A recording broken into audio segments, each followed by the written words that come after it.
This is the disclaimer for Wildlife Control Consultant and Pest Geek Podcast for the Living the Wildlife podcast. Always follow national, state, provincial, and local laws when using pesticides and/or other control methods to manage pests. Wildlife Control Consultant, LLC, Pest Geek Podcast, Living the Wildlife Podcast, Stephen M. Vantassel, or their or his affiliates are not responsible for followers' use of the information provided here. Hi everyone, Stephen Vantassel here, Wildlife Control Consultant, bringing another episode of Living the Wildlife Podcast as part of the Pest Geek Podcast family. So hey, we're really glad to have you on board here. Appreciate you watching today. So again, I'm still in the midst of my a class that I'm taking, and it's thankfully I'm starting to see the end of the tunnel. Or is that a train? Well, we'll have to see how that turns out. But so I'm looking forward to being that over, and I've got to be able to have the time to crank out a lot more episodes. But so I can't say I'm going to make all the episodes till I finish the course, but I'm making one for this week. So bear with me. There may be a couple of weeks I'm going to be missing here, so just consider it perhaps a vacation. So I wanted to. If you need to reach out to me, definitely reach me at wildlifecontrolconsultant@gmail.com. Wildlifecontrolconsultant@gmail.com. Would love to hear your feedback, some ideas for future shows. If you have a product, a service, something that you're wanting to market to our Pest Geek audience, definitely reach out to me at wildlifecontrolconsultant@gmail.com, and we'll set up a time to talk. So because part of our job here is to try to bring good nerdy information out to the wildlife control operators out here in the world, and for the pest control operators looking to do vertebrate control as well. So today isn't really about vertebrate control. I wanted to focus a little bit on something that's been a passion of mine for a very long time, and that is the importance of retirement savings. Yeah, not very popular, not very interesting, not sexy, I'm sure, but I'm just, as I'm getting up in years, I'm just concerned over the number of young people for a long time getting into the industry, not saving enough for retirement. And so here's the challenge for those of you that are self-employed. You're trying to grow your business, you're pouring money back into your business, and then, you have some free cash laying around, and, you're like, well, that gun looks really good, and, maybe I need a four-wheeler, or maybe I need a new truck, or a new toy, or something else, and you're not thinking deeply enough about whether this particular quote-unquote tool, I'll use the dreaded air quotes there, is actually going to convert into income for your business. Now, those are hard questions. You're looking at the next shiny object. Yes, again, that cash, and you're just burning a hole in your pocket. Are you saving enough for retirement? Now, for some of you, this is going to be very hard because maybe you're not making all that much money. And that's another conversation. I believe I've done a podcast on, should you be in business? Is this a hobby? Or is this a business? Nothing wrong with a hobby. If you want to have a hobby, go for it, man. You can certainly enjoy yourself doing wildlife control as a hobby. But a business is where you're trying to make a living out of it, and hopefully something better than what you would make working at McDonald's. The fact is, there's some people in this industry, not necessarily for in terms of their qualifications, it's maybe the location that they're at, that they would actually do financially better working at McDonald's than they would doing wildlife control. Now, the only reason they don't work at McDonald's is ego. So, and that's something that you have to work out because people are self-employed for a variety of reasons. And so, but if you're looking at it in terms of how you're going to retire, you've got to be looking at putting money aside for retirement. I know we just got through tax day. April 15th was a couple of days ago when I'm recording this. So we need to start thinking about 2022. Yeah, it's hard to imagine. And are you saving now? Are you saving for year 2021, which would go into your taxes for next year and that sort of thing? Are you saving now? Or are you going to be like, well, we'll see if anything's left over? If that's your attitude, you are doing this wrong. So how do I say that more clearly? Because, the point is you're not going to be 25 forever. You're not going to be in your 30s forever. You're not going to be in your 40s forever. And then when you start hitting your 50s, for many of you, not everybody, some people are blessed with bodies that endure forever. For those of us whose bodies don't, what are you going to do when your body starts wearing out? And you're going to have to make a change. So there's going to be a period of time in your business where you're really racking in money, and the question is, what are you going to do about it? So here's my suggestion. I'm not a financial advisor. I'm just telling you, you've got to think about your retirement as part of your overall package. I understand from the reading that I've done, the rule of thumb is you want to be out to 10%. Now, I know 10% of your income into retirement's a lot. But don't make the perfect the enemy of the good. Let's say you can do 3%. Can you do 3% of your income into a retirement vehicle? Do it. And here's the beauty of it. Let me see if I can find this online here, if I can pull this up. The power of compounding, compound interest. All right, let's see what we can do here. Power of compounding interest. Let's see if I can do a calculator. Maybe do a compounding calculator. So let's take a look at this. This is investor.gov. All right, so here we go. We're going to have an initial investment. Let's say $1,000. All right. Not a lot of money. Okay, $1,000 isn't what it used to be. All right, and we're not gonna put anything more in. But we're going to put in, I'm going to put in, let's say you're working, you start your business that you're 25 years old. Let's make it 27 just to make it convenient, because a lot of you are going to be retiring at 60, 67. Some of you may be 68, but let's go 67. So 27 to 67. So we're at 37, 47, 57, 6. That's 40 years. All right. So we're going to do 40 years. And we're going to do our estimated interest rate. I'm going to go very conservative. The stock market's average has been about 7 to 8%. I'm going to go at 5%. All right. And I'm going to have it compounded monthly. See how much you got.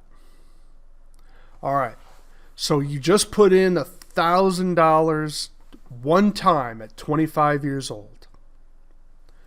You're going to have $7,358 in 40 years.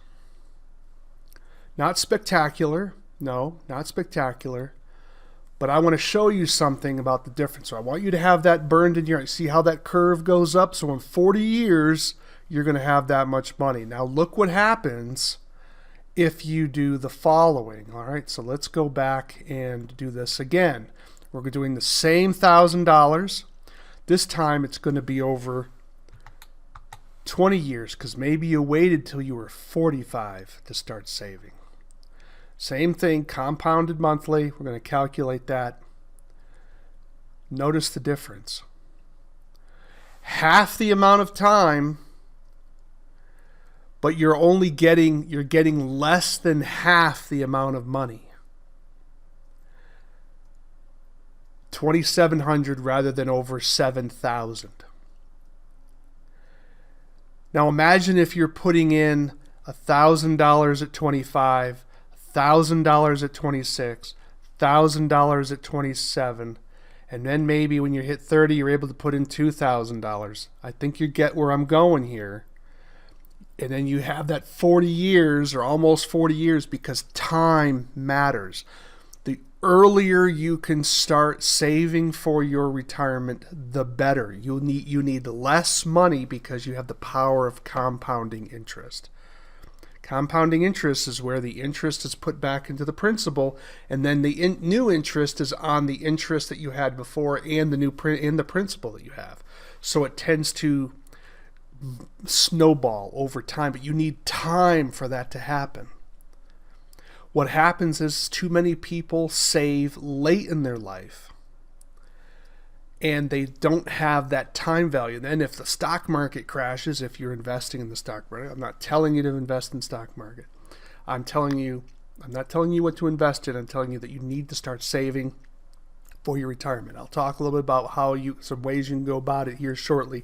And this is something you want to discuss with people that are qualified, and also you need to get educated, and we'll talk about that in a minute. But you need to be investing sooner. So those of you who are starting off young in your 20s, I'm begging you. I know that truck is awesome and it's shiny and you want to do, and you'll look really cool in it, and I get it. But you have got to start putting money away now in your retirement so that you'll have something when you're into your 60s plus. Do it.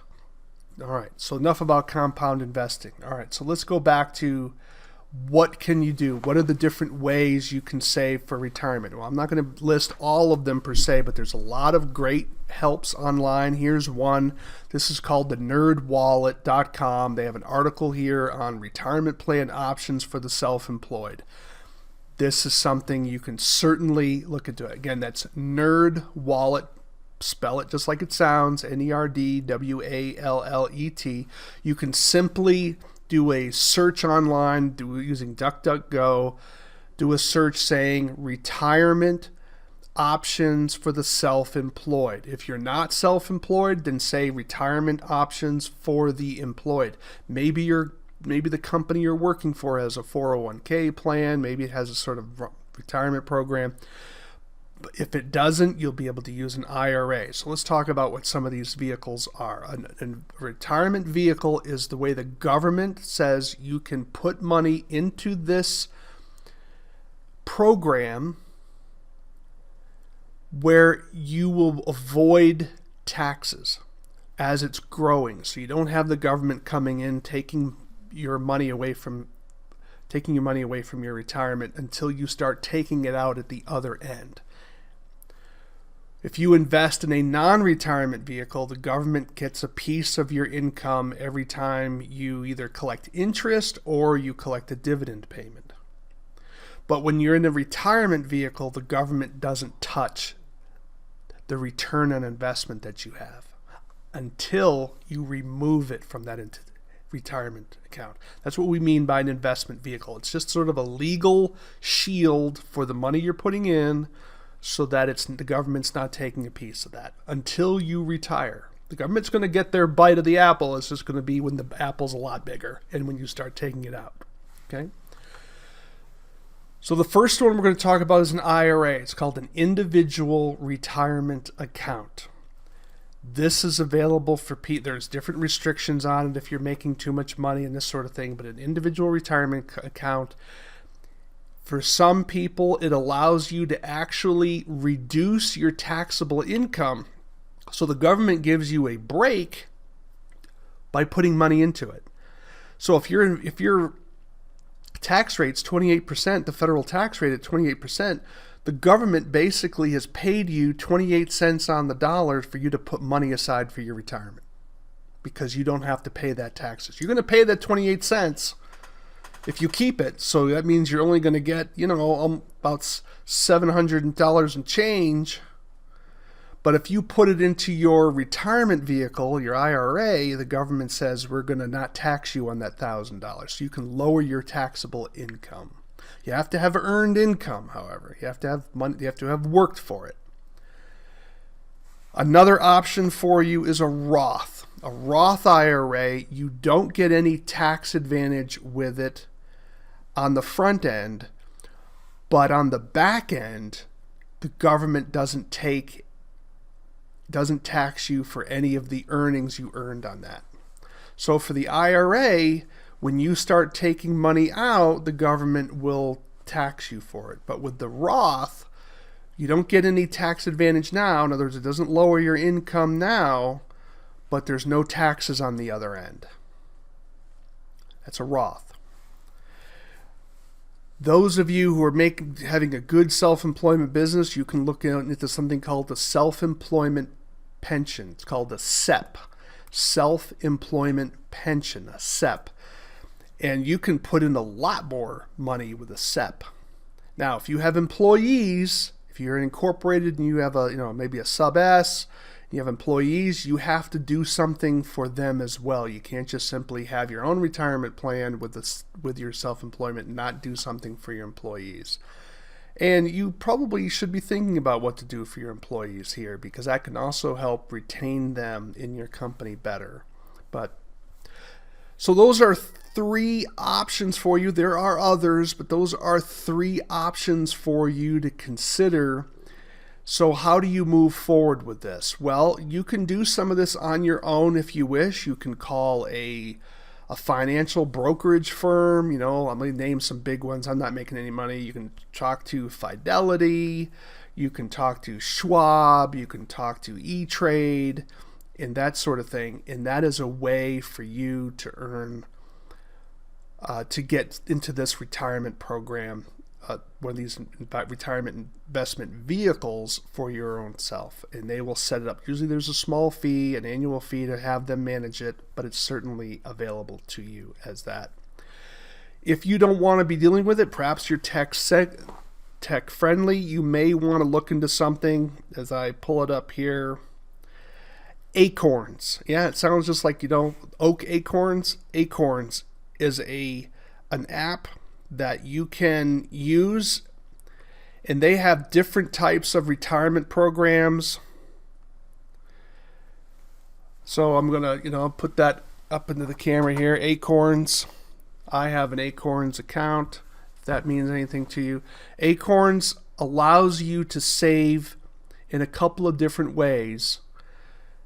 You can have it attached to your credit card, so that every time you swipe your credit card, if there's a difference, like usually there's some change on there, it'll round that up to the nearest dollar or higher, depending on how you set it up, and then it will take that money and put it into a savings account for you, or an investment type vehicle for you.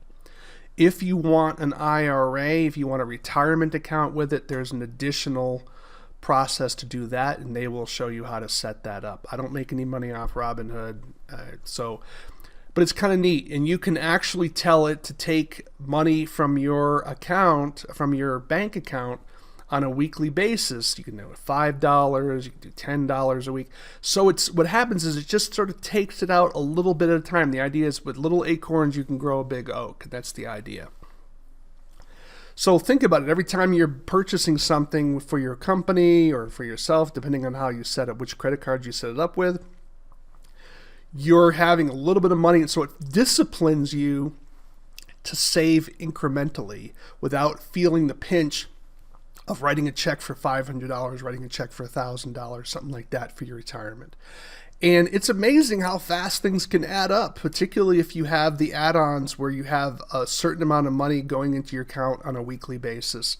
And I think they have monthly as well. I do weekly, but it's a very painless way, and it's amazing, like, oh my gosh, I'm saving this much money right now. And if you need your money back out, you can get it out. But again, in your retirement vehicle, if you're putting in your retirement vehicle, you take it out, you're going to get taxed on it, and taxed hard. Okay, so the money you put away for your retirement needs to be think of it like you flushed it down the toilet. You haven't, but you need to feel like it's gone, and you're going to come back and visit it again when you're retired. So those are some very simple ways to do some savings for yourself, to get some retirement vehicles set up for yourself. How do you learn more about investing and retirement and what to do there? So let me give you some tips. These have been some publications that have been helpful to me. They're written to be very easily understood, and I would encourage you to pick up one of the copies of them. So Money Magazine. Pretty straightforward. It's a magazine that comes out monthly. It's well worth the while. They will give you suggestions on how to diversify your accounts, give you investing options. They'll also teach you about different ways to save for your retirement and also do other types of investing. Read. Just if you can't afford that, go to the library. A lot of your local libraries will have Money Magazine, or it's a competitor magazine called Kiplinger's magazine. Kiplinger, Kiplingers,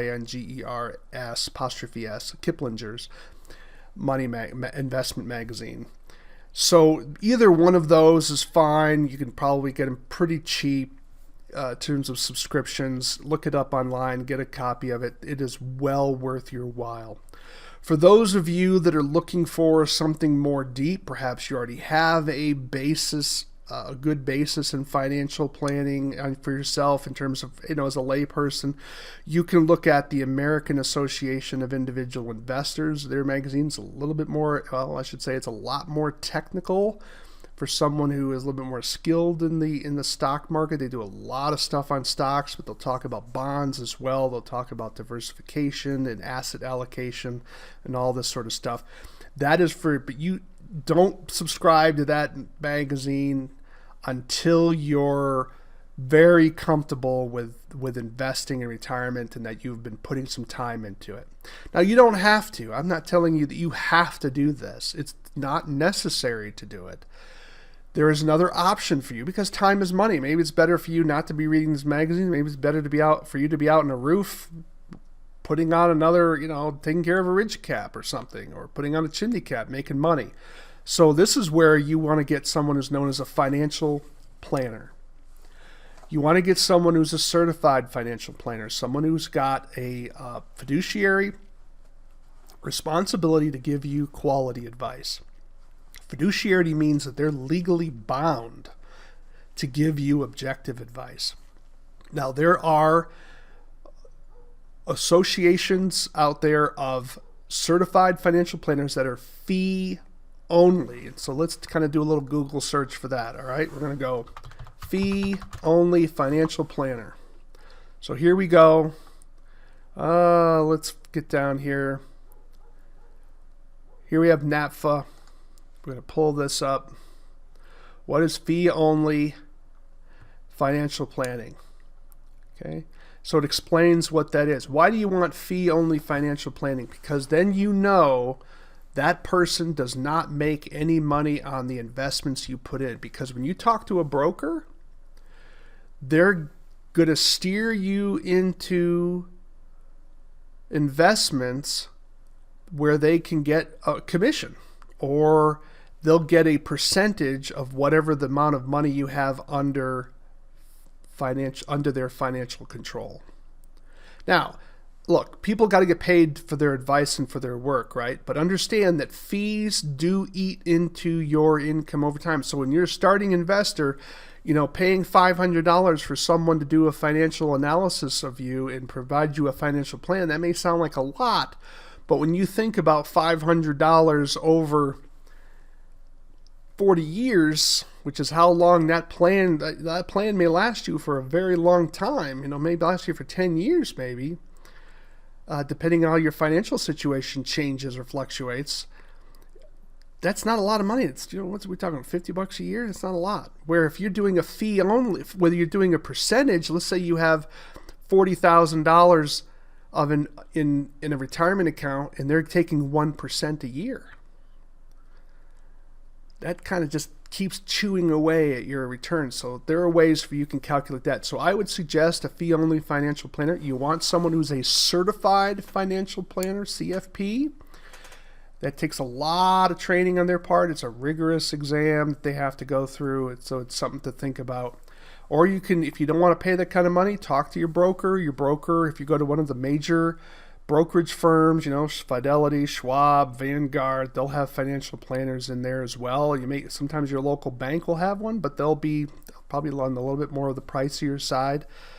However, there are ways to get this information because once you're starting out, you want to be sure you start understanding and getting this retirement program started.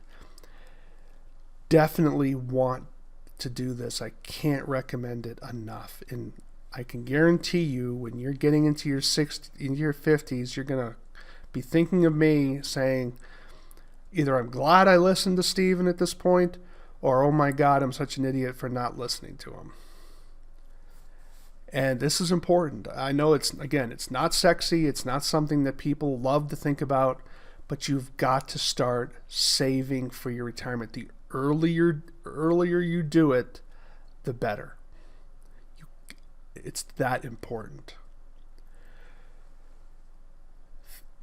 So I hope you're going to definitely do that this year. I hope you're going to start that program. I hope you're going to be thinking about how you're going to save for retirement. Don't get so overwhelmed in your business that you're constantly pouring cash into your business that you're not taking some of that out for yourself to plan for your future. This is a business that beats your body up. You've got to have a plan when the money is flush. What are you going to do? What are you going to do with it? You're going to buy that shiny new truck. You're going to get that gun. You're going to buy all those traps, whatever the case may be, and ask yourself the question, is this going to help me in retirement later on?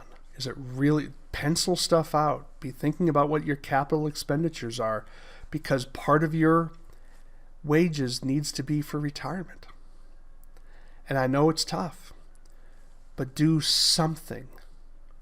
Save somehow, because the time value of money, that compounding interest, can really make up for small amounts. The later you wait, the more you have to save.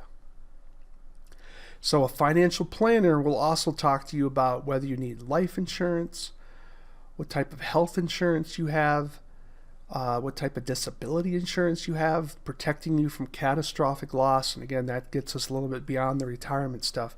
But that financial planner can really go a long way for you in terms of helping putting your financial house in order. And I would suspect those of you that are married, your spouses will deeply appreciate what you're doing for them, because the fact of the matter is if something goes wrong, where is the income going to be coming from? So these are definitely some things for you to think about. All right. Well, I'm Stephen Vantassel. I'm owner of Wildlife Control Consultant. This is the Living the Wildlife podcast as part of the Pest Geek podcast family. We're glad that you listened. Hope this has been helpful for you. And remember, if you want to reach out to me, wildlifecontrolconsultant@gmail.com, wildlifecontrolconsultant@gmail.com. Love to hear from you, your ideas for different topics for shows, criticisms, comments, praise. Love to get all of that to you. If you want to be on the show, maybe you have a technique you want to share, or perhaps a product or service that you're trying to sell. We'd love to have you on the show. Definitely reach out to me at wildlifecontrolconsultant@gmail.com. Love to hear from you. And remember, we want you to live the wildlife, not be the wildlife. Take care, everybody.